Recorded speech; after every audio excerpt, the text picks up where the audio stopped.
Alors nous sommes le samedi 4 mars 2017, nous sommes de retour ailleurs. J'ai quelqu'un à côté de moi, je vais lui demander de se présenter. Bonjour. Claude Economou, auteur de romans policiers. On se revoit ailleurs, ici même, où on s'est rencontrés il y a 5 ans. C'était le salon du chocolat 2013. Tout à fait, il y a 5 ans. Salon du chocolat également. On va d'abord parler de ça bien sûr, parce qu'on ne peut pas ne pas en parler. Quand on a fait justement le premier sujet, le premier interview, où on vous a donné justement la parole pour la première fois, vos impressions, et avec le fait justement que durant ce week-end particulier de 2013, où il y avait je crois 8 personnes interviewées, vous n'étiez pas tout seul.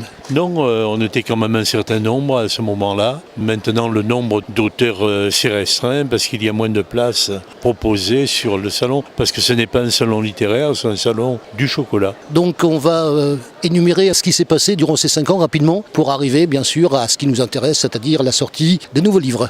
5 ans au cours desquels je me suis consacré essentiellement à la rédaction de romans policiers, et plus particulièrement autour d'un personnage récurrent, un commandant de police passionné par la musique de Neil Young. On va parler bien sûr de celui qui est là, qui d'ailleurs, alors je vais oser donc une métaphore en matière de couleur. D'habitude c'est plutôt couleur sombre, couleur bleue, et là qu'est-ce qui se passe? On est en couleur blanche. Couleur blanche parce qu'il s'agit d'un roman historique, blanc et bleu parce que ce sont les couleurs de la Grèce et du drapeau grec. C'est un roman historique qui se passe en Grèce, c'est la Grèce entre 1922 et 1974.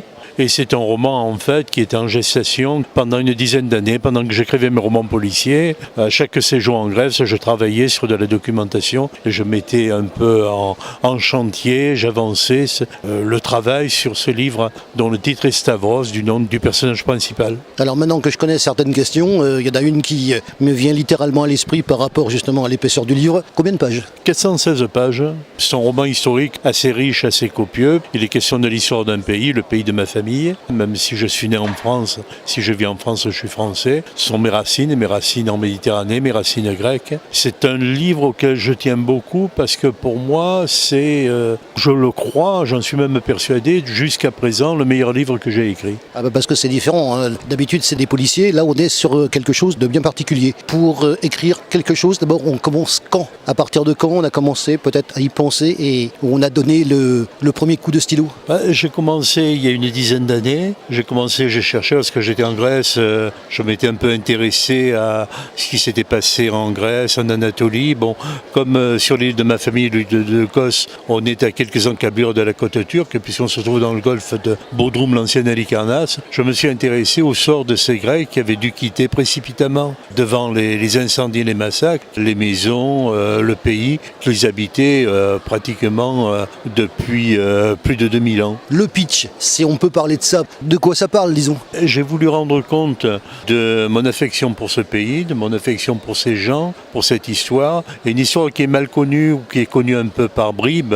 Et surtout, dans la mesure où à l'heure actuelle, j'entends souvent des gens raconter un peu n'importe quoi sur la Grèce. Le grec est devenu celui qui ne paie pas d'impôts et celui qui se gave littéralement avec les subventions européennes. Et on oublie qu'en fait, les Grecs ont payé un prix très lourd lors de la Deuxième Guerre mondiale, qu'après la Deuxième Guerre mondiale, ils ont dû subir une guerre civile et ils n'ont vraiment été en paix qu'en 1949. Ils n'ont connu pratiquement que des régimes plus ou moins dictatoriaux jusqu'à la chute des colonies en 1974. Alors ce pays qui a été économiquement pénalisé, pratiquement sous occupation étrangère jusqu'à maintenant avec les bases américaines, c'est un pays qui se relève petit à petit et qui forcément a des difficultés. Alors écraser ces gens en réclamant le remboursement de dettes, je ne vais pas m'éterniser là-dessus. Je pense que le mieux, c'est de revenir sur le livre qui sera beaucoup plus intéressant. Pourquoi ce choix d'année? 1922, 1974? Pourquoi ces années-là? Parce que c'est le XXe siècle, ce sont les dates importantes du XXe siècle.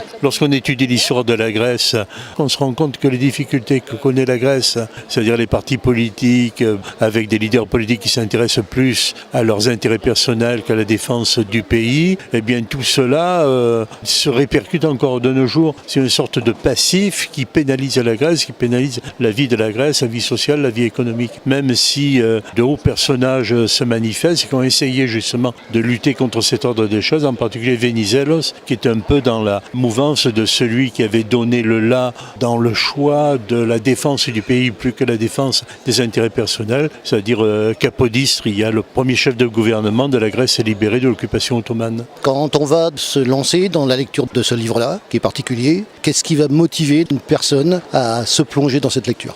Il faut aimer la Grèce, il faut aimer le pays, il faut y être allé, et il faut avoir envie de savoir ce qui s'y est réellement passé et d'essayer de comprendre les difficultés actuelles par rapport à une histoire qui a été tragique et dramatique pendant tout le XXe siècle.